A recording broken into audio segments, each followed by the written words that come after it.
So, no proper episode really this week because... I'm currently in South Korea. Yeah, that's weird, isn't it? By the time you're listening to this, Ben will be halfway across the world. How All the spooky. way across the world. Yeah. I don't know. It'd be on the way back. It's a circle, isn't it? So what's halfway? No, it's flat. Oh. Whoa. So we're going to do a fun trivia quiz, as we do when we don't know what else to do. Go on Fun Trivia, find something silly to do. So this is something really silly to do. It's a quiz called When Vampires Come Out to Play. It's by Ozzy Drongo.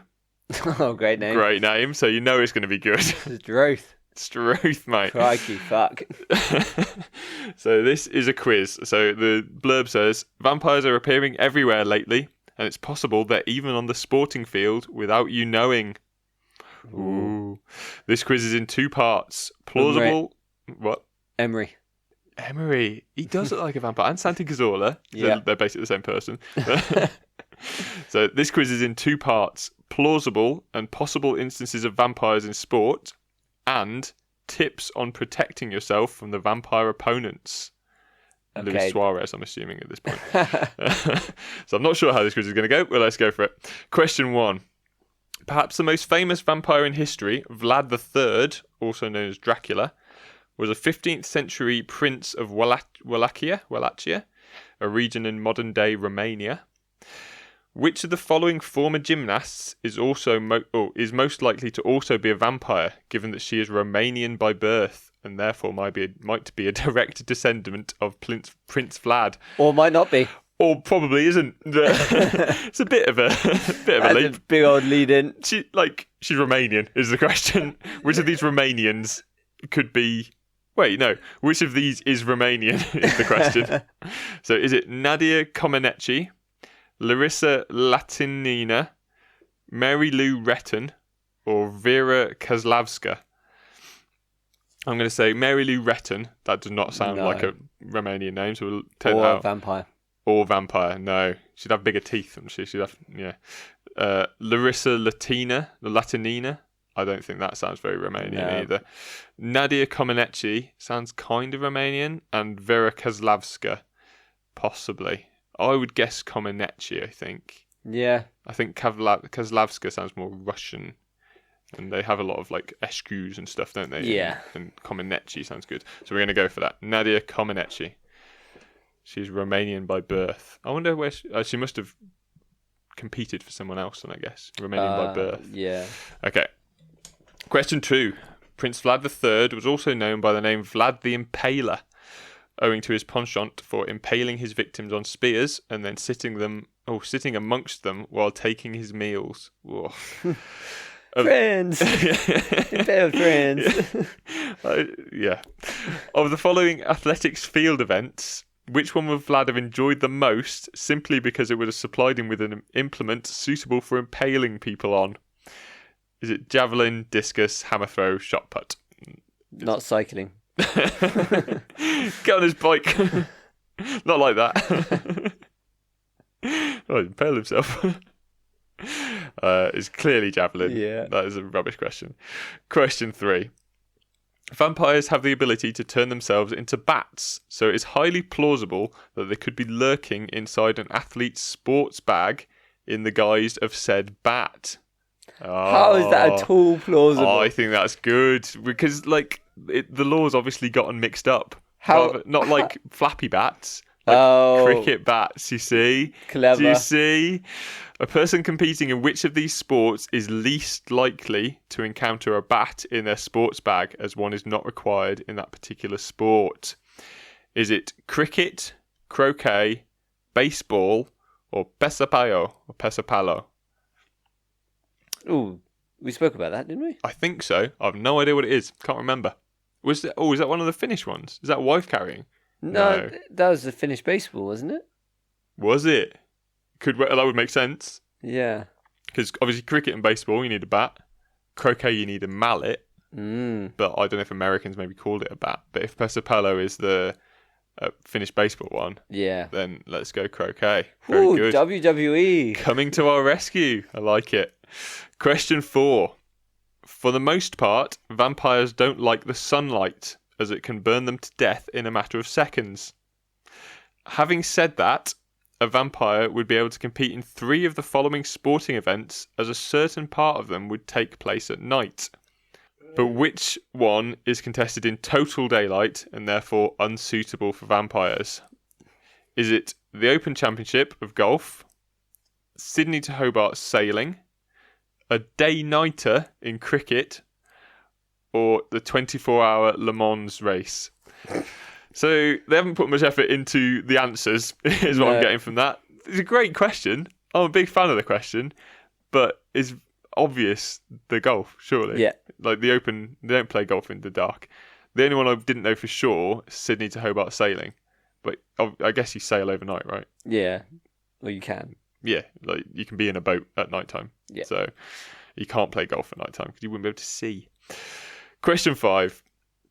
We all know that vampires like to feast on the blood of their victims by biting into their necks. This reminds me of an incident in a blood sport where one of the competitors might have been a vampire with bad eyesight. Instead of biting into the neck of his opponent, which boxer decided to nibble off part of Evander Holyfield's ear? Sonny Liston, Mike Tyson, Joe Fraser, Muhammad Ali. It's obviously Mike Tyson. Iron Mike. Nutter, doesn't he? Yeah. Possibly vampire. Like if anyone was going to be a vampire, Yeah. he could be one because he's kind of nuts. I've never seen him in the day. Nor me. No. I've never seen him at night time either, but I've never seen him in the day. So by that logic, Vampire. Question 6. Highly regarded as the best method for slaying those pesky bloodsuckers is driving a wooden stake through their heart. Herein lies the problem of finding such a weapon, as they are not a very common sight in the sporting field.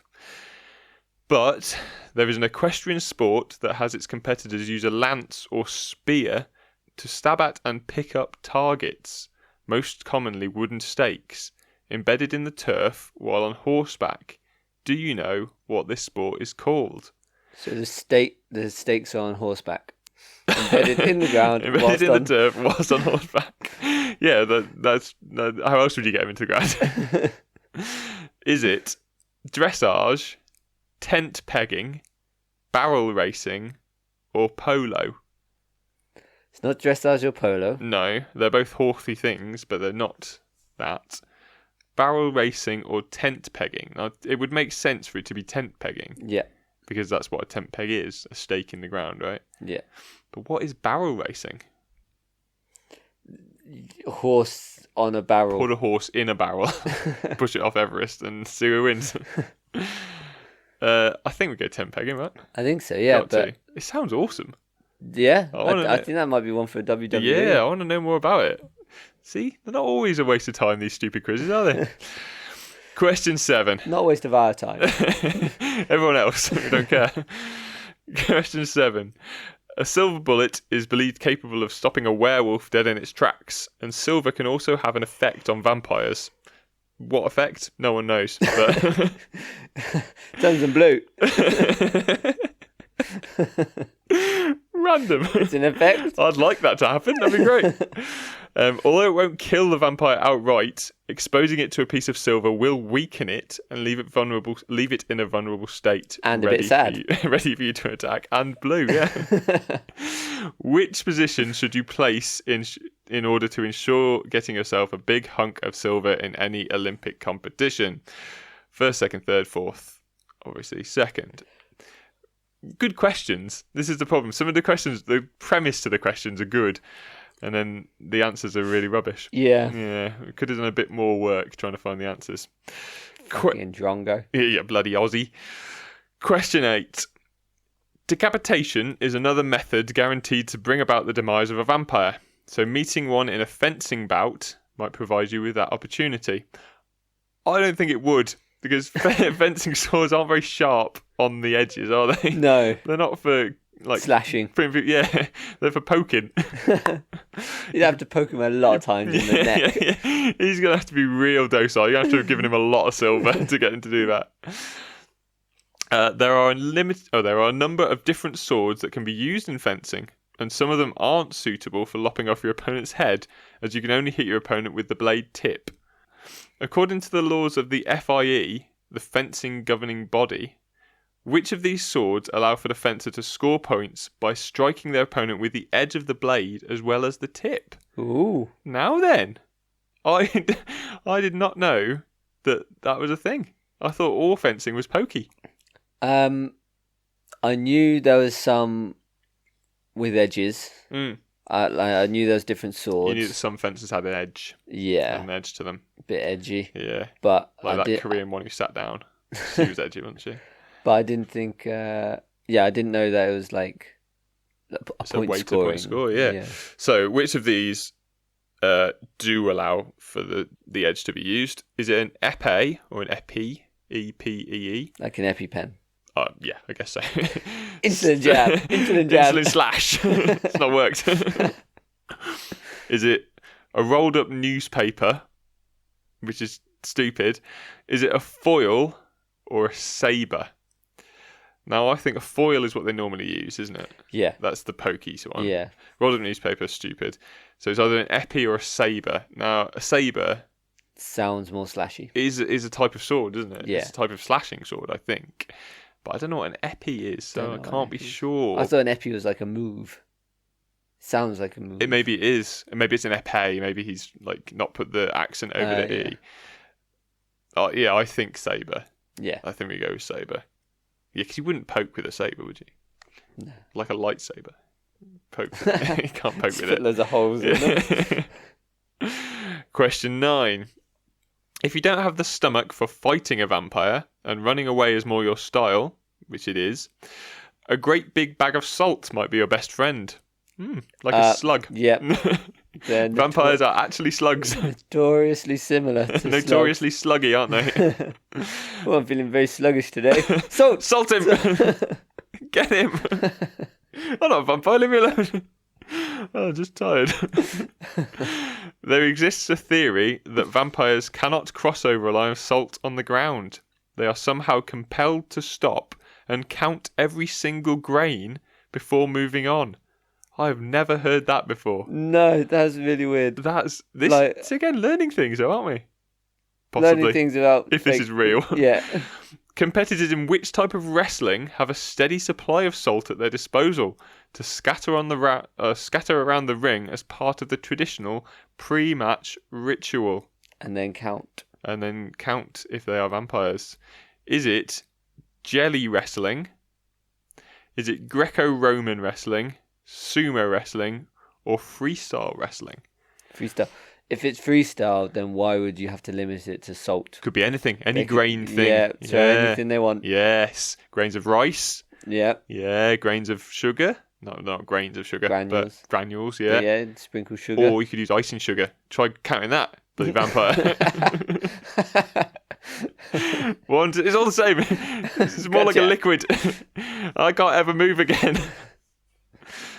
So I'm like jelly is obviously the joke answer. No, it'd ruin your jelly. Oh yeah, it'd be horrible. Salty Salty- jelly. No, salty and sweet can be nice, but salty jelly I can't. Ah, It's too sweet. Yeah. So that's a no. Freestyle, like you say, salt is too limiting. And it says traditional. You wouldn't have freestyle wrestling traditionally, would you? So Greco-Roman or sumo, it could be either of those. I think it's sumo. Yeah? I've never seen it done at the Olympics. They do Greco-Roman wrestling in the Olympics, don't they? And you've never seen them sprinkling salt. No. I've never watched the Greco-Roman. It would. I can see it being sumo, but I could also see it being Greco-Roman. They have salt in both places. They do. Both Japan and Greece and Rome. So, yeah, let's go sumo. You got an inkling. I'll go with you. Question 10, last question. Devotees of Stephanie Meyer and her series of vampire books begged and pleaded, and the Australian Football League obliged. The 2007 AFL season saw the introduction of what were dubbed the Twilight Games, when Richmond and Carlton went head-to-head in round 1 at 5 p.m. I've no idea where this is going. Considering their aversion to pungent, bulbous items, which of the following... it's bad if it's pungent. You know what? Yours might be pungent. Which of the following players would you want on your team to keep the vampires at bay during one of these Twilight games. I've got no idea what the question is. Considering their aversion to pungent bulbous item. I think that's garlic. I see. Yeah, I see. When you read the answers, it makes sense. Is it Jack Dyer, Barry Hall, Simon Garlick, or Robert Muir? So I assume Simon Garlick plays for either Richmond or Carlton. Another great idea for a question. Yeah. And he's really messed up the execution of it. So the question was, what are vampires afraid of? And it's obviously garlic. So if we've not got 10 out of 10 here, there was a couple of good questions, wasn't there? So let's submit my answers. Get Ozzy Drongo with his green pen out because he's going to have a lot of ticks to do. Come on, Ozzy. A few moments later. Okay, question 1. It was Nadia Comaneci. Got her off the name, didn't we? Nadia was born in Romania in 1961 and came to prominence in the 76 Summer Olympics when she was only 15 in Montreal, where she won 3 gold, 1 silver and 1 bronze whilst competing with the Romanian gymnastics team. Oh, so she was born in Romania and competed for Romania. During the same games, she also became the first gymnast to be awarded a perfect 10.0 score. It's good to know, isn't it? Latinina was Russian, as we said. Kozlavska was Czech, and Mary Lou Retton was American, obviously. Question 2 was the javelin. One could rightfully argue that the javelin throw is one of the oldest sports known to humankind. Not going to read the rest of that. It's all just hearsay. It's just him saying, I could imagine that Stone Age men would do it. That's not helpful. Question 3. It was croquet. Cricket and baseball, 2 most obvious bat and ball games, but Pesäpallo is the Finnish baseball. Yes. Somebody's been listening. Well remembered. Yeah, Ozzy Drongo's been listening in. He didn't think we'd do his quiz, did he? No. He didn't see us coming. We know about Pesäpallo. Open Championship Golf. Blah, blah, blah about the Open. Not bothered. Not interesting. Although the Open Championship has never been contested in the dark of night, nighttime golf is immensely popular in Singapore, where many of the golf courses are floodlit to make this possible. It's interesting, isn't it? So he does know some good facts. I like how he said the Open has never been played in the dark of night, as opposed to the dark of a cave. I thought you were going to say the dark of day. He's in England, so it does get dark in the day sometimes. In the cave underground somewhere. It's not nighttime dark, but... So we can play. We're allowed. Yeah. Daytime outside. It was Mike Tyson. So after losing a WBA title to Holyfield the previous year, a rematch was granted to Tyson in 1997. At the beginning of the 3rd round, Tyson left his corner sans mouthguard. Oh. This was noticed by the match referee, who ordered Tyson back to his corner to put it in. This suggests that the attack on Holyfield was premeditated. Whoa, I did not know that. No. In the final minute of the same round, Tyson bit off an inch-long piece of Holyfield's right ear and spat it on the floor of the ring. Tyson disqualified from the match and subsequently had his boxing licence suspended for just over a year. That's it. He was suspended for a bit over a year for biting someone's ear off. He's a nutter. But that is interesting. I didn't know that he took his mouth guard out. But... then put it back in and still did it anyway. Yeah.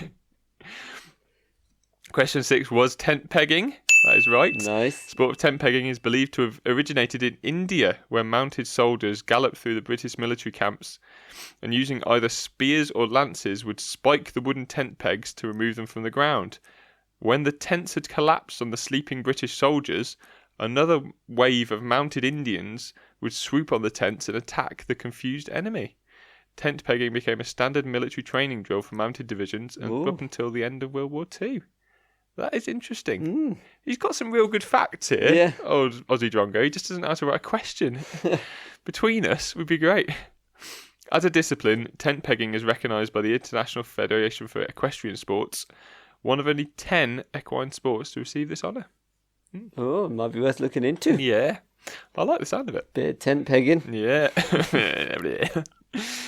Question 7 was second, blah, blah, blah, about silver medals. Nothing interesting there. Question 8 was a sabre. You're doing well. An épée, a foil, and a sabre are the 3 major types of sword used in fencing and are the only 3 used in Olympic competition. Both the foil and the épée are thrusting weapons, pokies. I wanted to make sure that you knew what thrusting meant. And points are only scored when the tip of the blade makes contact with the opponent. When fencing with a foil, only hits made to the torso, excluding the arms, are deemed legal. Okay. Whereas hits to the entire body are scored when using the épée. The sabre can be used for both thrusting and slashing, with hits to any part of the body above the waist, excluding the hands, scoring points. So saber, you just go nuts. Go whacking. Yeah. Sounds like proper sword fighting, that. Not like the dancey fencing that they do. It's proper like just whack, two hands, go full blooded. Only 44% of players got that right. We've done well there. I'm surprised at that, to be honest. Yeah. Seemed like the logical answer. Question 9. Was sumo wrestling? They did not have salt in Greece or Rome, apparently. Nope. So, the sprinkling of salt is just one small part of the pre-bout ritual that can often last longer than the bout itself. When the wrestlers are announced by name, they enter the ring, face the audience, clap their hands, and perform a series of leg stomping exercises. We've seen that, similar to the haka. They then leave the ring and rinse their mouths with a ladle of water, dry their lips with a paper towel, and enter the ring once more. This time, they face each other and do a bit more hand clapping. Just a bit more. Carry on for a while. A bit more hand clapping before stretching their arms out to show they are not concealing weapons. They then leave the ring again and grab a handful of salt to scatter around and all their weapons, so they hid in the salt. It is believed to purify the ring of any evil spirits and has its origins in the ancient Shinto religion. Learn something every day, don't you?